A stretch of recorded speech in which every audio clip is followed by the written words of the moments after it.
In the suffocating heat of July, 1851, the town of Black Hollow held its breath. Dust curled in the air like old sins. Cracked soil split open like wounds beneath the boots of farmers who no longer prayed, only worked, sweat, and endured.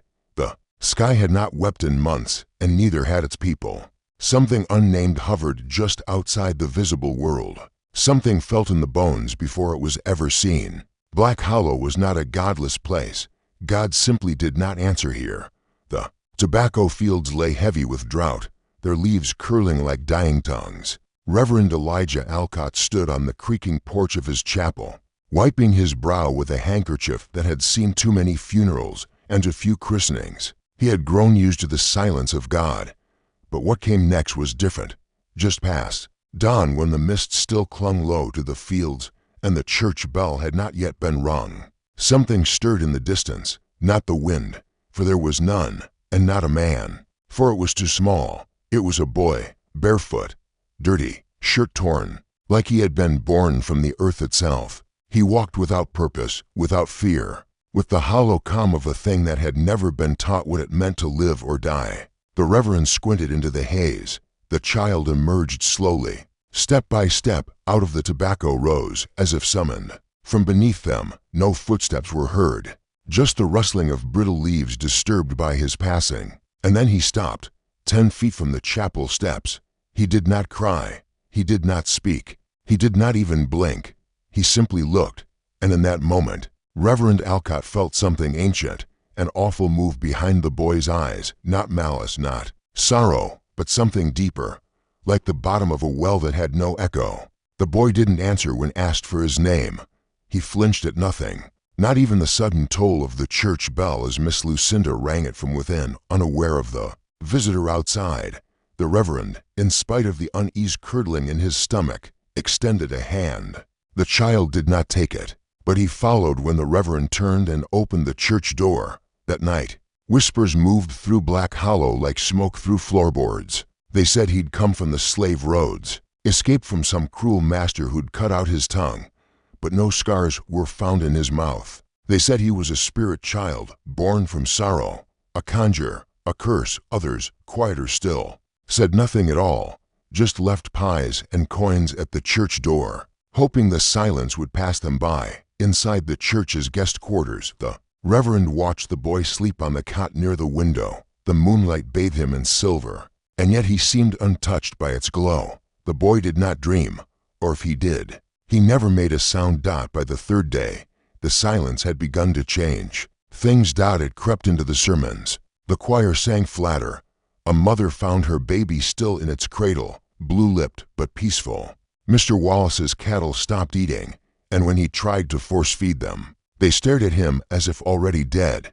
The boy never left the church. He would sit in the pews during Mass, head tilted, as though trying to hear something behind the words. And though he never made a sound, people swore they heard him at night, not speaking, humming a low, droning melody, like a hymn remembered from a former life. Reverend Alcott began to pray harder, but his words felt brittle, dry. He searched his Bible for answers, but found only questions he feared he'd long buried. One night, he sat beside the boy and asked, not expecting a reply, "Who are you, child?" The boy turned to him slowly. His eyes were vast and unreadable, and then a voice, small, distant, not spoken aloud, but in the Reverend's head. "You already know." The Reverend staggered back from the cot, gasping. The boy was asleep, or appeared to be. He poured himself brandy for the first time in years. That week, the townsfolk came less often to the chapel. Some began to board up their homes after dusk. Others left gifts not just at the church, but at the boy's window, a doll, a pair of boots, biscuits wrapped in muslin. They didn't look him in the eyes when they passed him. They didn't want to see what lived behind them. Miss Beatrice Heller, the oldest woman in town, who claimed to have seen spirits in her youth, declared the boy to be an omen. "He's not a child," she told her sister one morning, voice shaking. "He's a mirror, and some of us won't survive what we see." By the end of the month, 3 more animals were found dead. No wounds, just silence. A silence that grew heavier every day, that made children sleepwalk. made husbands strike wives for imagined insults, made the Reverend dream of graves he had never dug. And yet the boy remained untouched, unmoved. Until one night, Reverend Alcott woke to find the boy standing at the foot of his bed. The moonlight framed him like a painting. His lips moved, no sound came out. And yet the Reverend understood. There's something beneath us, the voice whispered inside him. Something buried, something hungry. The Reverend wept. The next morning, he began digging behind the church. When questioned, he said nothing, just pointed to the ground and said, "It's not about him. It's about what we left behind." Within 2 days, he uncovered an old stone well covered with rusted iron bars and grown over with vines, a well no one remembered. Yet the earth remembered. The boy stood beside it, looking down. For the first time, he reached out, not toward the well, but toward the Reverend's hand. And then he smiled. It was the saddest thing the Reverend had ever seen. That night, Black Hollow fell under a silence deeper than sleep, a silence born, not of peace, but of knowing that something had awakened. He named him Eli. The Reverend spoke at once aloud, quietly, while pouring water into a pewter basin as the boy sat watching. From the edge of the bed, "Eli," he said, half hoping to summon something holy with the sound. "It means ascended, a servant of the Lord." The child did not flinch. His head turned slightly, like a bird sensing movement far beyond the trees. But there was no recognition, no nod, no ownership of the name. The boy simply returned to staring, not at the Reverend, but through him, as if names were things for those still tethered to this world. Still, the name stuck, and so the townspeople began to whisper it, as if using it might grant them some dominion over the silence that followed him like a fog. Eli, the boy who wouldn't speak, the boy who wouldn't blink, the boy who made the air thick and the days long. He wandered the parsonage with the reverence of a widower, slow, deliberate, touching nothing, yet memorizing everything: the frame of the door, the crack in the wall beside the hearth, the way the morning light bled through the lace curtains and fell in stripes across the wooden floor. Some nights, the Reverend would wake to the sound of Ellie's bare feet padding across the hallway, never fast, never aimless, as though the boy was pacing through someone else's memories, walking a path he already knew but had never lived. He never touched food, though plates were set for him. The Reverend, out of obligation more than hope, would leave bread and beans on the table, only to find them untouched in the morning, except once, when the bread had crumbled into dust overnight, though the room was sealed and the window shut tight. Eli sat through sermons like a sentinel. The church remained half empty. Those who came avoided the pews near him. They crossed themselves in the old way, thumb pressed to tongue, then heart, an Appalachian practice meant for spirits that walked in borrowed skin. The boy would sit perfectly still, hands folded in his lap, eyes fixed on the pulpit as the Reverend preached. But it wasn't the look of devotion. It was something older, something hungry. He stared not like he was listening, but remembering, and not memories a child should carry. The Reverend found himself altering his sermons: less fire and damnation, more water and grace. He did not know why, only that when he said the word forgiveness, Eli would briefly close his eyes as if tasting it. Round town, the changes deepened. Children began to scream in the night, clutching their bellies and pointing to corners where nothing stood. Mrs. Harkin's boy refused to sleep in his bed, claiming something kept whispering his name from inside the mattress. "Something that ain't got breath," he said. Others wet themselves without shame or memory. One girl gouged out the eyes of her doll with sewing scissors, "so it won't see what I saw," she whispered before falling into a feverish sleep. May Whitlow, the midwife and healer, came to the church one morning dressed in her mourning shawl. Even though no one had died, not yet, her face was drawn, like hide stretched over bone. She did not enter. She simply stood at the edge of the stone path and called out, "He's not evil, Elijah." The Reverend stepped out onto the porch, his throat tight with sleeplessness. "Then what is he, May?" She shook her head slowly. "He's what evil leaves behind when it moves on. A memory with a heartbeat. A hush that ain't finished echoing." She turned and left without waiting for reply. Her cane tapped like a metronome against the stone path. counting down something only she could feel. The livestock were the next to know. Birthing season came, and nothing came of it. The cows carried long past due. The sows lay motionless, eyes wide, udders swollen, but dry. One horse was found twisted inside its stall, neck at an angle no storm could have forced. Stillborns, they said. Rotten walms, others whispered. But some began to say the word curse, low, beneath their breath, like they feared the syllables might call attention to themselves. Then came the crops. It started with the corn, green and strong one day, black and soft the necks, like the stalks had melted from within. Potatoes turned white with mold before being pulled from the ground. Tomatoes bled down their vines like bruises, and the milk, once warm and sweet, began to curdle in the bucket. Mrs. Devlin brought a jar to the Reverend, unasked. Drawn fresh this morning, she said. He opened the lid and winced. It smelled of blood and iron, like something dying in a locked room. He asked her if it had touched anything strange. It ain't the milk, Reverend, she said softly. It's the air. The Reverend spent nights on his knees. He prayed until his joints burned and his voice cracked, but his prayers felt weightless, like feathers tossed into a storm. Eli would stand in the doorway during those moments, watching, silently, eyes not mocking, but absent of mercy. And the clocks began to fail. It was subtle at first. The church bell rang 2 minutes late, then 5, then not at all. Pocket watches began to stutter. Wall clocks skipped or ticked backwards. Old Tom, the blacksmith, stood in his shop and swore. His shadow moved ahead of him by full seconds. Like I'm chasing myself, he muttered. Eli, in the midst of it all, did nothing. He sat, he watched, he breathed, but his presence warped time itself, stretched it into a slow, unblinking march that left everyone in town with the sense that each moment was borrowed. Each are too long and too short all at once, and yet, not once did he lift a hand in harm. He did not strike, nor touch, nor command. He only lingered, like the echo of a sin no one had yet confessed. One night, unable to sleep, the Reverend entered the chapel. The moonlight bled in through the stained glass, bathing the pews in fractured red and blue. At the altar, Eli stood facing the crucifix. The boy's posture was reverent, but wrong, like he understood the shape, but not the meaning.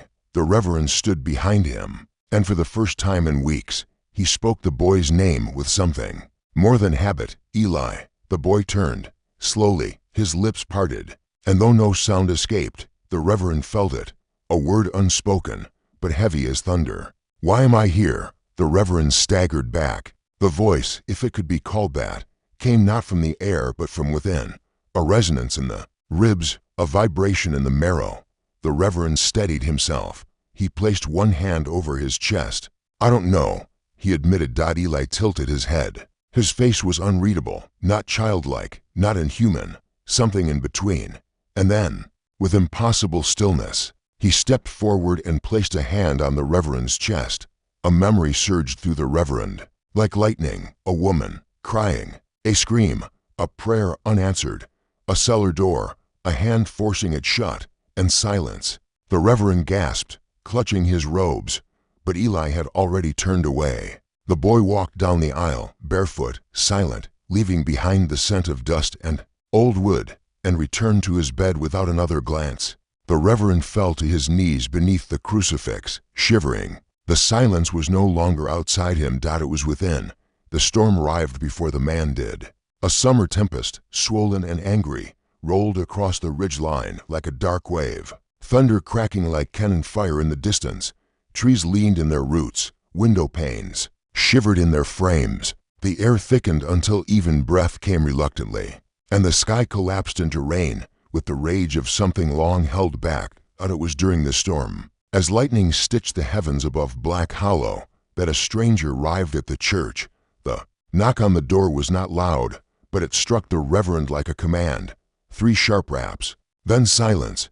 He opened the door to find a man soaked through, coat heavy with water, hat clutched in his hand. He was older than the Reverend by some years, but stood with the posture of a man used to giving orders. His eyes, though, they were tired, not from the road, but from something older, something he carried long before he stepped into the rain. Dr. Isaac Merrow, the man said with a practiced nod. Lexington born. On my way to West Virginia. Lost my way in this infernal fog. I seek only shelter for the night. The Reverend, though wary, was not unkind. He opened the door wider. Come in, doctor. You found sanctuary. The stranger stepped over the threshold, and though the wind howled behind him, it felt strangely as though something else had come in with him. Something smaller, quieter. Watching that supper was modest that night, stewed cabbage, bread, and corn mush. The Reverend made a seat for the doctor at the long table. Eli, as always, sat silently at the end, unmoving, eyes following the shadows on the walls instead of the people. The moment Marrow saw him, the fork slipped from his hand and clattered against the wood. He did not speak. He did not blink. His face had gone pale as snow. Doctor, the Reverend asked, are you well? Marrow's eyes did not leave the boy. That child, he murmured, voice catching. That child is no, it cannot be. He stood suddenly, chest rising with short, uneven breaths. Forgive me, the journey, it's been long. He did not finish his meal. That night, he asked the Reverend for private conversation. They sat in the parlor, storm raging outside like a wounded beast. Candles flickered. The shadows on the walls seemed taller than the men themselves. I need you to listen, Reverend, Marrow said, and you must not interrupt. The Reverend nodded, though his hands had begun to tremble around his tea. I am a physician, Marrow began, and I am also a rational man. But there are things that do not align with reason, and I am learning that some truths once known refuse to stay buried. He leaned forward, his voice low. In the summer of 1847, I treated a boy near Lexington, a boy who had fallen ill, with fever after being pulled from a collapsed home, an old stone farmhouse that had been struck by lightning and caught fire. He was the only survivor, parents dead, no known relatives. The child was strange. Silent, wouldn't eat, wouldn't cry, just stared like he was listening to something no one else could hear. The Reverend felt a chill move up his spine. I remember the eyes, Reverend. No physician forgets the dead, especially not the children. I remember signing his death certificate. Myself, I watched the breath leave him. I held his wrist as the pulse stopped. He was buried in the churchyard outside Lexington. I attended the burial. Marrow's voice faltered. And that child is the one eating at your table. The Reverend leaned back, his mouth dry. No, he said, almost to himself. That's impossible. Eli is alive. He walks, breathes. He sleeps under my roof. He's flesh and blood, doctor. Marrow's gaze was steady, mournful. His flesh may remain, but I don't believe his soul stayed with it. They sat in silence, the only sound the soft crack of lightning splitting far-off trees. Let me examine him, Marrow said, if only to confirm what my heart already fears. The Reverend hesitated. He's never allowed a stranger to touch him, Marrow said. The Reverend did. Eli did not answer, nor nod. But that night, as the storm continued to scream against the windows, the boy sat calmly on the edge of the bed and extended his arm. Marrow's hands were practiced, steady, but cold sweat beaded his brow. The examination began simply. Pupils, normal. Reflexes, normal. Skin, pale, but healthy. No wounds, no trauma. No sign of malnutrition or disease. Then Marrow pressed his stethoscope to the boy's chest. Heartbeat, he whispered. Slow, strong. He moved to the forehead. Temperature, lower than expected. Cold, in fact. Almost, he trailed off. Then the breath test. He held a small mirror beneath the boy's nose and waited. Once, twice. Then again, fog formed on the glass, but only sporadically. He breathes, Marrow murmured, but not regularly, as though he chooses to. The boy remained motionless, eyes unblinking, face unreadable. Marrow pulled back. This child, this body, it obeys, but something inside does not. He turned to the Reverend. Do you understand what I'm telling you?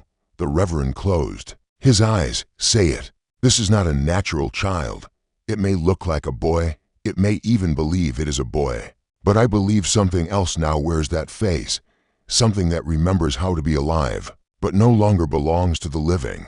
They sat in silence again. Outside, the wind screamed, and with it, for a moment, They both thought they heard another sound, a low humming, faint, distant, not from outside, but from within the church walls, as if something old was stirring, as if something buried was listening. Eli turned then, slowly, toward the closed door of the parlor, his face still expressionless, but in the flickering light, his shadow moved slightly out of step with his body, a second behind, as if it had been late in following. The doctor stood. "He should not be here, Reverend. I do not believe he can be here, not for long. This place, this town, it will not survive what he brings. He hasn't brought violence." The Reverend whispered, "Only silence and sorrow." "And what do you think sorrow becomes?" Merrow asked softly, after enough time in the dark. They both looked to the doorway. Eli was gone. It was a Sunday of heat and dust, the kind of day where the hymns dried in the throat and sweat traced crosses. Down the back, the congregation came out of obligation, not faith. They fanned themselves with folded programs, eyes heavy, hands clasped more from fear than from reverence. Eli sat in his usual place, at the end of the front pew, untouched by the heat. He did not move, did not blink. His gaze remained fixed on the pulpit, though the Reverend felt more acutely than ever that the boy was not listening to the sermon, but to something beneath it, beneath the floorboards, beneath the words, beneath the years. When the final hymn faded, and the congregation filed out into the sunlight, silent as mourners, she remained, Nora Bramble, a widow of 23 years, reclusive, sharp-eyed, despite the veil she always wore. Her presence was rare, her voice rarer. Most said she had long since drifted from time. She lived alone in a house half-eaten by ivy and silence, perched near the edge of the southern woods where even deer refused to go. That morning, she waited until the church had emptied. Then, with shaking hands and a voice soft as fallen ash, she approached the pulpit. "I need a word, Reverend," she said. He led her into the side room. The door closed behind them like the lid of a coffin. She stood stiffly, as if the walls themselves unsettled her, and though she kept her veil down, the Reverend could see the tremble in her mouth. "I know that child," she said without preamble. "Or I knew him, once." The Reverend blinked. "You've met Eli before?" She flinched at the name. "No, not Eli. His name then was Micah, 1839. He was 5, same height, same eyes, same stillness." The Reverend's mouth went dry. "He came to my house," she continued, "walked right out of the trees, said not a word. I was young then, barely wed. My husband, Jedediah, said the boy must have wandered from a traveling camp. We took him in. It felt righteous." Her voice dropped. 3 days later, Jedediah hanged himself in the orchard. The Reverend sat back, stunned. "I'm sorry, Nora. I had no idea. No one did. I told the town it was fever, easier that way. But it wasn't fever, it was him. The boy who watched Jedediah without blinking. The boy who walked through our house like he was remembering it from long ago. He made the walls feel too small, made the wind sound like voices. I heard crying under the floor, Reverend, and I hadn't yet borne a child." She removed one glove, and her fingers trembled as she traced the edge of her veil. "When we found Jedediah, he had carved a word into the bark of the tree." She swallowed hard, returned. The Reverend felt the ground beneath him shift, as if gravity had grown uncertain. Nora took a breath, steadying herself. "After they buried him, I went to the orchard every morning and called the boy's name. But he was gone, no footprints, no sign, just silence. And ever since, I have known. He does not age. He only rives when sorrow is thick enough to drink." She raised her veil then, just enough for the Reverend to see her eyes. They were not mad, they were ancient with pain. "I saw him in your pews," she whispered, "and I knew." The Reverend wanted to dismiss her, wanted to cling to the hope that her words were the fever dreams of an old wound reopened. But he couldn't, because Nora Bramble had not spoken to anyone in Black Hollow for more than 2 decades, and because for 3 nights in a row he had begun to dream, dreams that came without warning, that came as soon as his head touched the pillow, that returned even when he refused sleep, the same dreams, again and again. He stood at the edge of a pit, deep, black, a coal shaft, maybe, or a grave too wide for one. From within it, the wails of infants' dozens rose like steam. Their cries were muffled, but constant, a choir of the unloved. Their voices seeped into his marrow and refused to leave, and always Eli stood at his side in the dream, not as a boy, but as a shadow. When the Reverend looked at him, the child's face would be obscured, blurred like a memory half recalled, but his eyes glowed dimly, like coals still burning long after the fire has passed. The Reverend hadn't spoken of the dreams, not even to Marrow, who had left the next morning with haste and a hollow warning. Whatever brought that boy here didn't come alone. That night, unable to sleep again, the Reverend returned to the sanctuary. Eli sat in the dark. He hadn't been summoned, that he was simply there. The moon cast light through the tall windows, and in it, Ellie's face looked carved. From alabaster, the lines of his cheeks to precise, the stillness of his shoulders to complete. The Reverend approached slowly. He sat beside the boy. Though every instinct screamed to keep distance, he tried to speak, but found no words. Instead, he looked at Ellie's hands. They were resting in his lap. Small, pale, but stained with something dark beneath the fingernails. Something not quite dirt. After a long moment, Eli turned to him. No expression, no malice, just that quiet, infinite stare. The Reverend swallowed. "Were you Micah?" Eli blinked once. Slow. The air shifted. The candles lining the altar flared. Though no wind passed through, Eli raised his hand, pointed toward the church's floorboards. The Reverend followed the gesture with his eyes. It was the center aisle. The wood there was older, original, the place where mourners stood during funerals, where brides walked to their vows, where sinners confessed and were made new. Eli pressed his palm to the boards, and the Reverend heard something, a groan, deep, like timber bending under centuries of weight, or voices rising through the grain of the wood.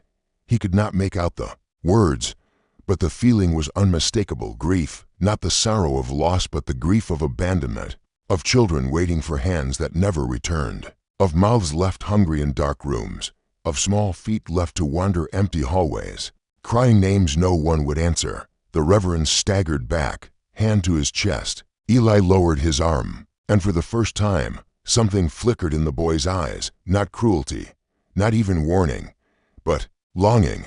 He stood and left the chapel in silence, as he always did. The Reverend remained behind, now certain of what gnawed at his dreams, the coal pit, the screaming infants. He had never seen such a place, but he had heard of one, buried deep in the southern woods, past where Nora Bramble's house stood. There had once been an orphan work camp, closed after a mine collapse in 1812. Dozens of children had died, buried beneath stone and soil, their bodies never recovered. A tragedy, forgotten by most, but not all. He rose slowly, every bone aching, and looked down the central aisle once more. The wood was wet. A thin line of dark liquid had formed where Ellie's palm had pressed. The Reverend touched it with shaking fingers. It was not water. It was not blood. It was milk. Sour.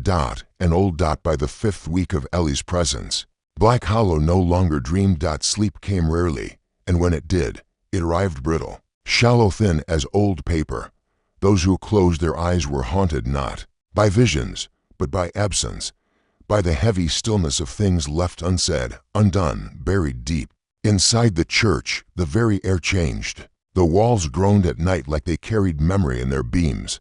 Light took longer to fill the nave in the mornings, and when it did, it came cold, gray, sickly, like sunlight that had passed through the dead before arriving. The congregation had thinned to a trickle. The choir, once the pride of Black Hollow, began to falter. The sopranos lost pitch, the tenors slurred the words, but worst of all, something began to twist the hymns themselves. Notes came reversed, like birds singing songs backward in their throats.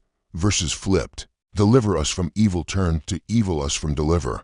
One child collapsed during practice. Hands pressed to her ears, whispering, their singing from underneath. And then the footsteps began. Late at night, the Reverend would sit in his study, Bible open but unread, his mind a maze of questions with no exits. He would hear them above him, below him, soft, deliberate footsteps, bare, small, but never hurried. They echoed from places no one walked, behind the walls, beneath the floors, And then, the boards began to move.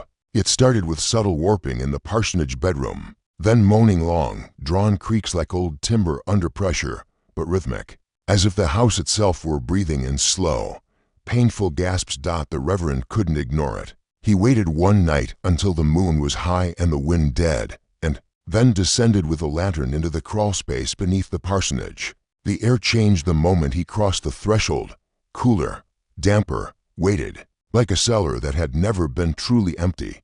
He crouched low, the lantern's glow flickering against cobwebs and dirt. The floorboards above groaned again, not from his movement, but as if responding to his presence. Then he saw it. At first, he thought it was termite damage scars etched into the wood. But as he leaned closer, his heart slowed. They were carvings, dozens of them, names, dates, some recent, some so old the wood had nearly swallowed them. He ran a finger over one: Ezekiel Vance, 1810.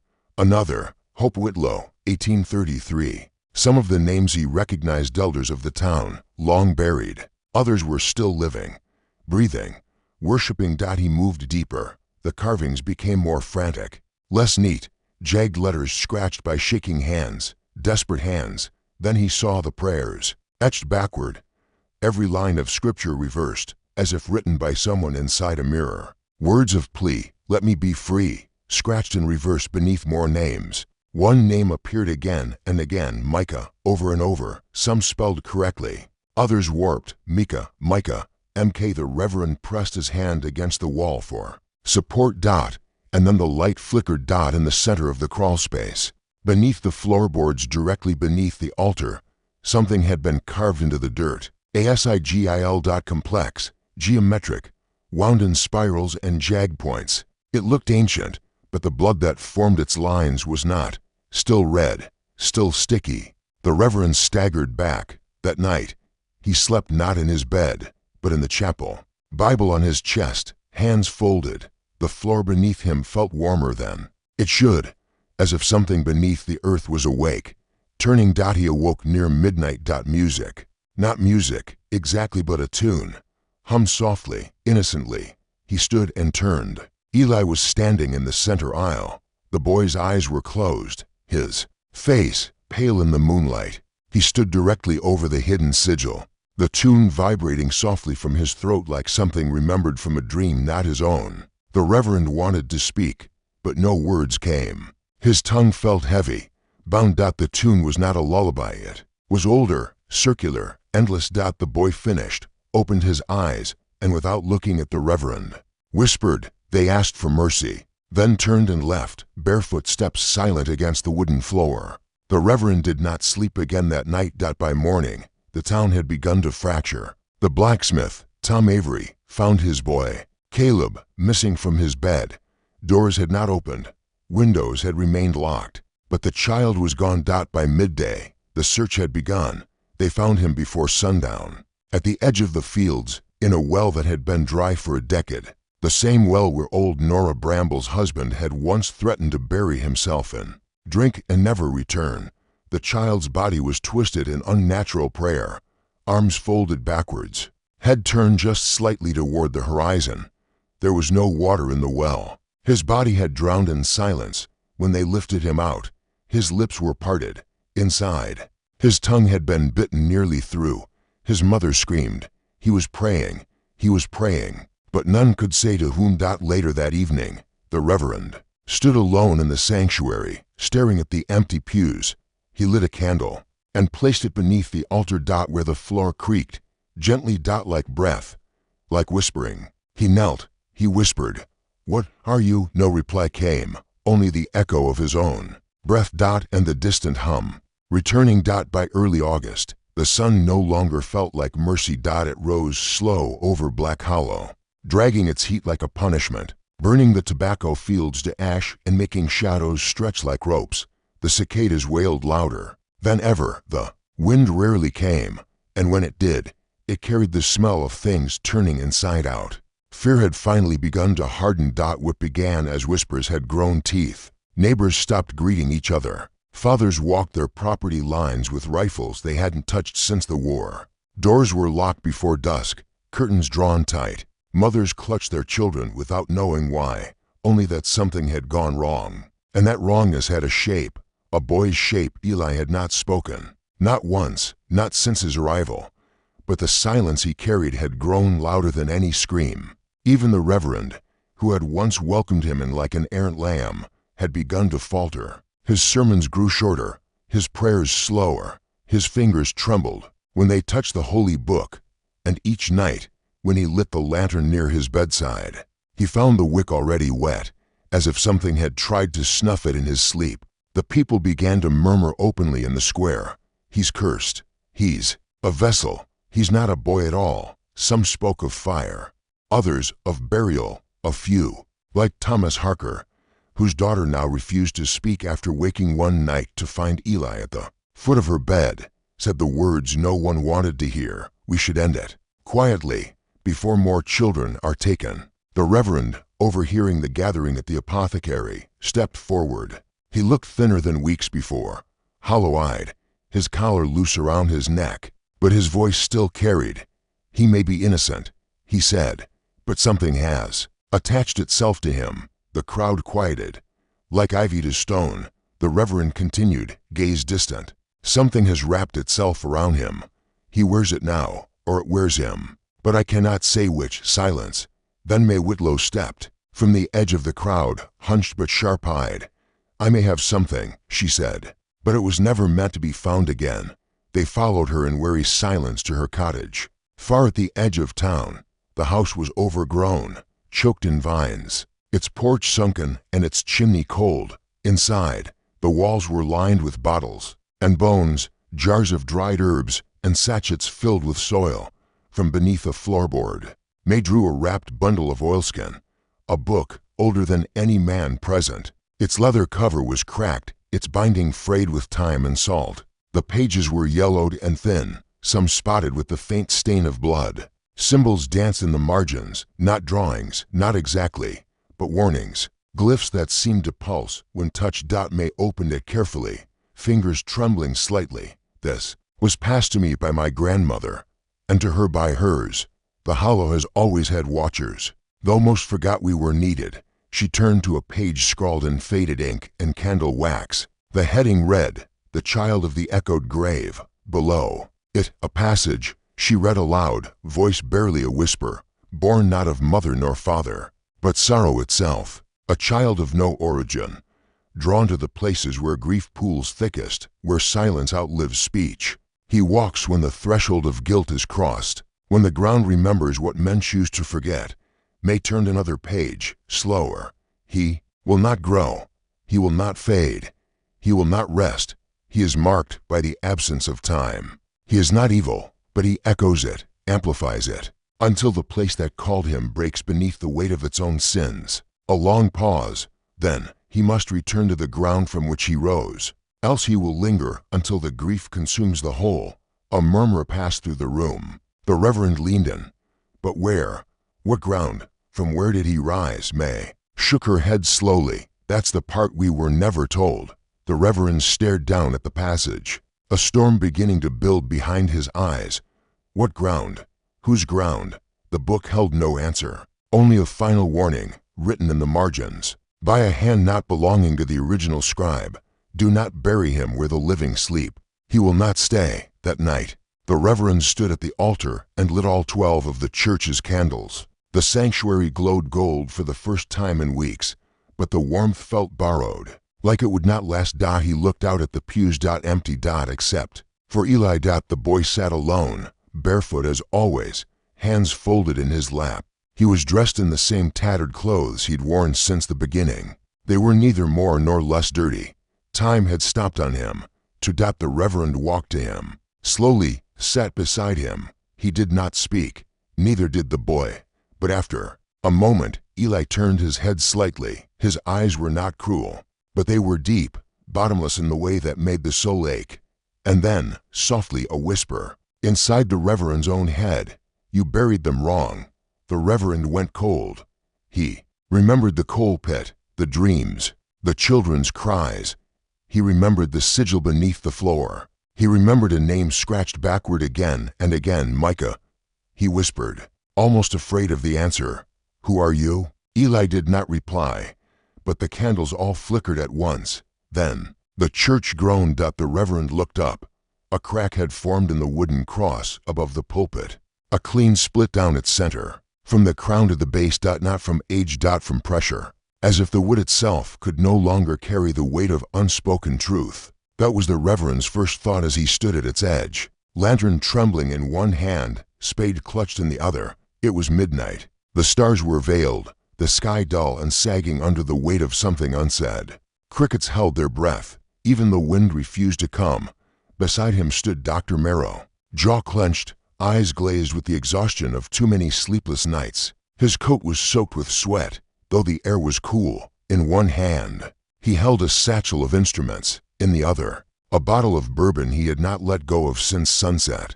They had said nothing during the walk to the Lexington churchyard, only exchanged glances that bore more weight than words could carry. There was no doubt left in either of them. Eli was not an orphan, not a miracle, not even truly a boy. He was a return, and they were about to open the door he had come through. The grave was simple, weathered, the stone crooked, the name half faded, Micah, R. 18 for 2, 18 for 7. That was all. No surname, no epitaph, no scripture, only the dash between years and what it failed to explain. The Reverend pressed the tip of the spade into the soil. Merrow followed. Together, they began to dig. The dirt came easy. Too easy. The soil was loose, as if it had never quite settled, as if the earth had been holding its breath all these years, waiting for them to come back. Each layer of dirt lifted brought with it a smell: old coal, damp wood, then something sharper, sulfur and singed hair. The Reverend's stomach turned. Dr. Merrow coughed and spit into the grass. Finally, after what felt like hours, but could only have been minutes, they struck wood. The coffin. Small, too small, and perfectly preserved. Merrow reached first, hands shaking, and brushed the remaining soil away from the seams. The Reverend lifted the lantern closer. The metal latches had corroded, but not rusted through. When Merrow placed both hands on the lid, he hesitated, then pushed. It groaned open with a long, reluctant sigh. Inside, nothing. No child. No bones. No rot. Only a child's wool cap, folded neatly, as if laid down with care, and beneath it, a single gray feather, the kind not fallen from any bird. The Reverend swore under his breath. Merrow reeled backward, stumbling over the shovel and collapsing into the grass. No, I saw him," he gasped. "I signed the papers. I watched his chest stop moving. I heard his mother scream. He buried his face in his hands. He was buried." The Reverend stepped back from the grave, crossing himself 3 times in rapid succession, clutching the cross at his neck as if it might suddenly turn hot in warning. He was buried. Merrow muttered, voice cracked and wet, but not returned. The cap in the coffin remained still, but the air around them grew colder. They left it open. Neither man spoke on the walk back. When the church came into view, the Reverend finally whispered, "What does it mean?" Merrow didn't answer, because he didn't know. That night, the sky over Black Hollow turned the color of bruised flesh. The smoke was seen first by Thomas Harker, returning late from the mill. It rose high above the southern trees, in a column too steady to be natural. Flames followed, orange, and reaching, from the house no one dared visit unless in dire need, Nora Bramble's house. By the time they arrived, the house had already collapsed into itself. The fire had taken everything: the porch, the walls, the books, the hidden trinkets. Nothing survived. Nothing, except the smell. Sulfur. And something else, sweetness, thick and cloying, like burning flowers or burning flesh. There were no screams, no calls for help. Witnesses said it had happened too fast. The fire had grown unnaturally, not up from the floor, but down from the roof, as though lit from heaven in reverse. And Nora, she was never seen alive again. But people swore, all of them, swore they saw the same thing. A boy, standing at the edge of the flame. Unmoving. Watching. Not smiling, not crying. Just watching. As if reading the final line of a chapter. He already knew. May Whitlow arrived after the fire had died, her shawl wrapped around her shoulders like armor. She walked the smoldering perimeter once, twice, whispering to herself. Then she looked to the crowd and said what no one had dared to name. "He's not the sin." A pause. "But he is the ledger." She turned to the reverend, eyes wet and bright with fury. "And the debt's come due." The town did not speak that night. They sat in their homes and watched their lamps flicker, listened to floorboards shift beneath invisible feet, and in the far, far distance, from somewhere beneath the soil itself, they thought they heard humming. The next morning, a new set of names appeared beneath the church floorboards, etched. So recently the wood still bled. Nora's name was one dot, so was Merrow's. But the final name was the one that chilled the reverend most, Alcott, scratched backwards. Again and again dot, until the wood beneath the altar cracked dot by the 8th day since. The fire, the town of Black Hollow, had turned feral. Not outwardly, not in torches and pitchforks. Not yet, but in eyes, in silence, in the tension that clung to door frames and settled in soup pots. People no longer whispered, they stared, and every gaze found its way back to one place, the church. To the boy inside it. To Eli. Some claimed he had cursed the well where the blacksmith's son died. Others said they saw him in mirrors, watching, never reflected. One woman swore she'd found a string of teeth in her child's crib, baby teeth, not her own child's. Something had tipped. They wanted him gone, but no one dared touch him, not even Thomas Harker, whose daughter still hadn't spoken since seeing Eli standing in her room, humming a song she hadn't known until she began to dream it. The Reverend knew the tide could not be held forever. Whatever protected Eli wasn't fear, it was restraint. And restraint, when pushed long enough, becomes desperation. And so, before the dam broke, Reverend Alcott made a decision. He took the boy, without blessing, without permission. Just before dawn, while the town still clung to uneasy sleep, he loaded Eli onto his wagon and set off down the southern road. The boy did not resist. He climbed into the wagon bed barefoot and sat cross-legged, hands in his lap, eyes on the trees ahead. He hadn't said a word, but the Reverend had a destination in mind, the forest called the Hollow. It lay just beyond the tobacco fields, a dense wood that had once been sacred to the Shawnee, and long before that, simply feared. There were no trails, no markers. The trees grew impossibly tall and close, their bark blackened by age and storms. The old people of Black Hollow, the ones who didn't speak often, told stories of a clearing in those woods, a place where sorrow could be felt, not heard, a place where the ground never froze, even in winter. And always they spoke of a child, not born, not buried, just there. The road ended before the forest began. The Reverend tied the horse to a post and continued on foot, Eli walking behind him in eerie stillness, not winded, not blinking. Within moments, the forest swallowed them. The air changed. Sound dropped away, like a blanket placed gently over the ears. Light filtered strangely, gray-green and crooked, as if time itself had bent around the trunks. The trees whispered without wind. Leaves turned without breeze. And then Eli pointed, a single finger, toward the deeper dark. The Reverend hesitated. "Is that where you came from?" he asked, voice dry. Eli did not speak, only waited. They walked. Hours may have passed, or none at all. The forest refused to measure time in any way man could understand. The deeper they went, the more wrong the world felt. Roots curled like hands across the path. Branches hung low, as if listening. Moss grew not on the bark but beneath it, and in places where the sun broke through, it cast shadows instead of light. Then, at last, they reached the clearing. It was circular, unnaturally so. At its center, a stone well. Ancient. Dry. Lipped in moss and dust, yet untouched by vines. Its stones bore markings the Reverend recognized at once, the sigil, the one found beneath his floorboards, the one drawn in blood, the spiral wrapped in arrows, the open mouth encircled by thorns. Here it was. Real. And waiting. Eli stepped forward. For the first time, his pace slowed. He looked smaller in the clearing, less like a vessel and more like a child. But still not a child. His hand rose, fingers spread, and he pressed his palm to the stone. The air shifted. The ground beneath them trembled, faintly, like a heartbeat felt in the earth. The Reverend's knees weakened. leaves rose from the forest floor without wind. The trees groaned, and beneath the well, not above it, a sound echoed upward, breathing, not steady, not human, but rhythmic. And then Eli turned. His eyes met the Reverend's, and in a voice like dry riverbeds, like old wind through crypts, he spoke. "It remembers me." The forest fell still. The Reverend felt the words shatter something in his chest, not because they were frightening, but because they were true. He took a step closer. "What is it, Eli?" he asked softly. "What remembers you?" The boy looked down into the well. His voice came again, this time smaller, like a child waking from nightmare. "The hollow, the place where they left us." The Reverend's hands went cold. "You mean," but Eli interrupted, staring into the deep.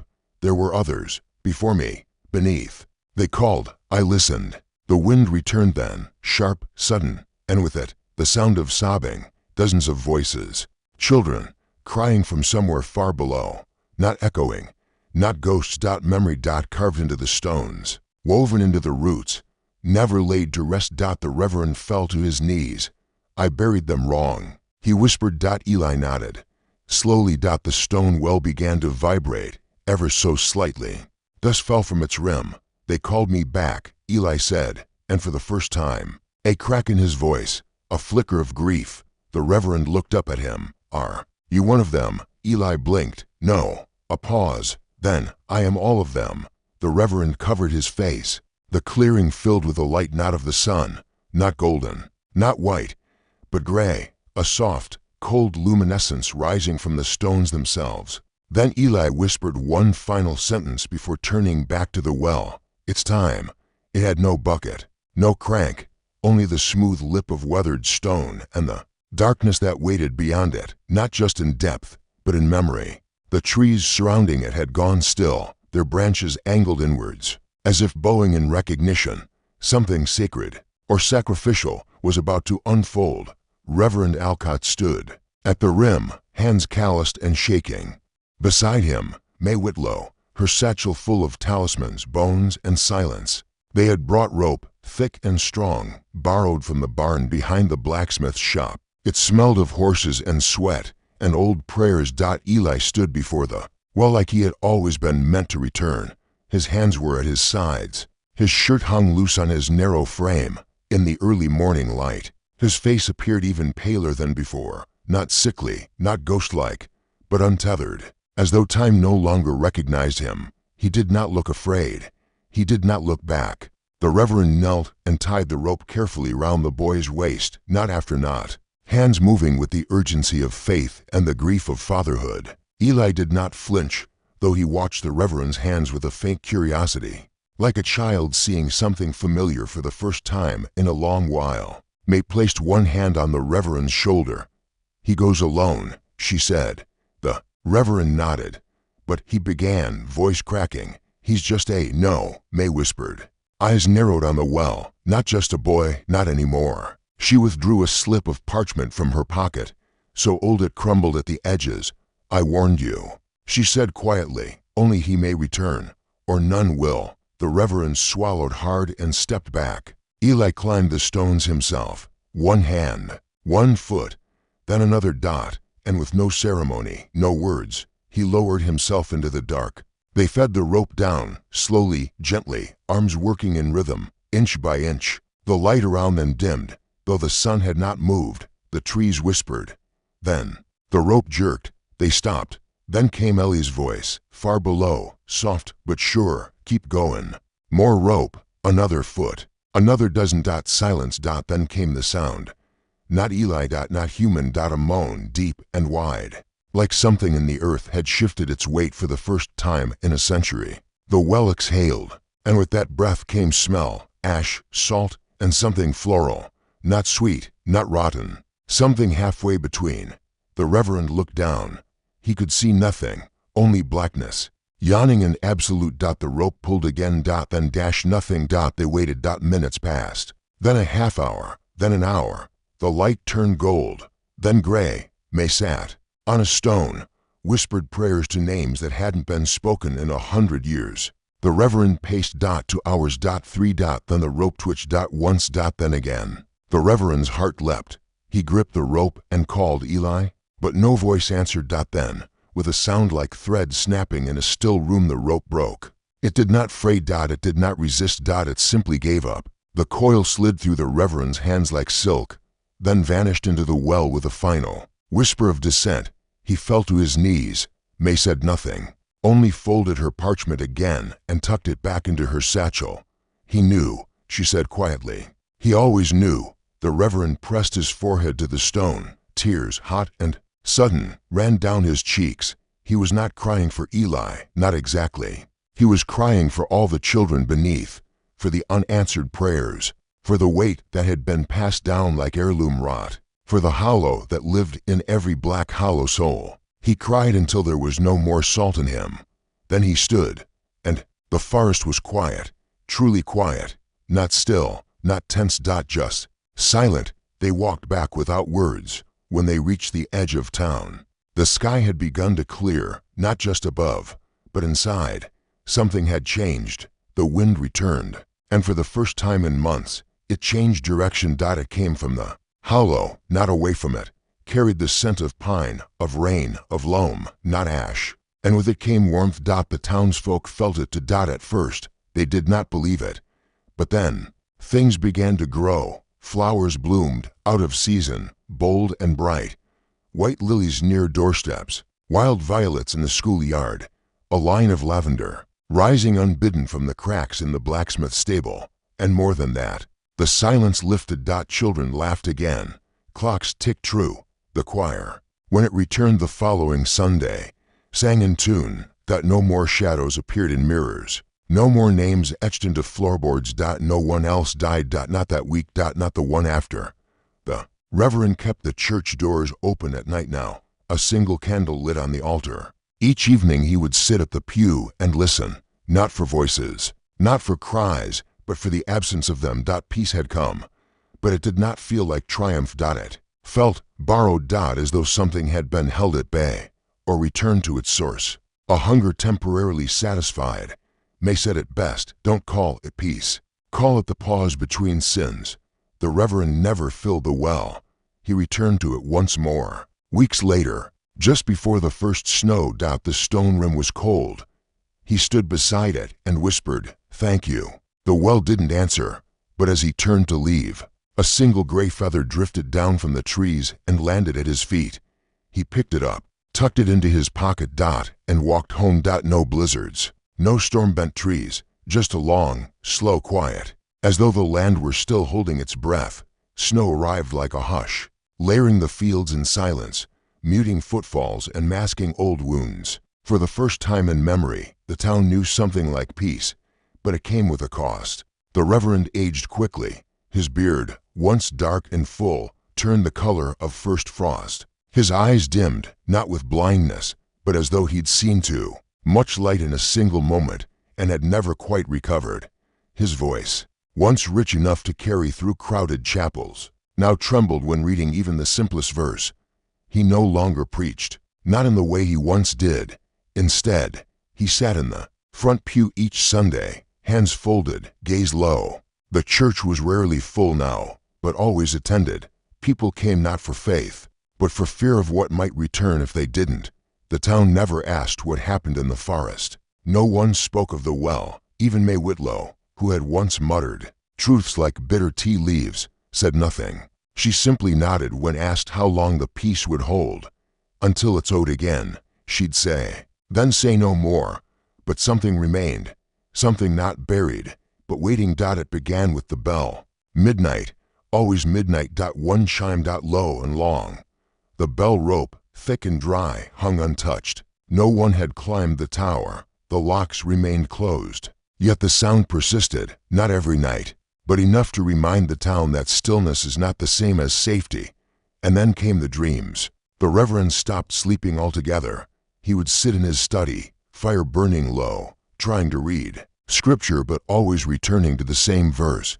He that diggeth a pit shall fall into it. And when sleep did take him, even for moments, he dreamed of breath, not wind, not sigh. Breath. Warm, damp, and near. He would wake with damp skin and the scent of old flowers lingering near his collar.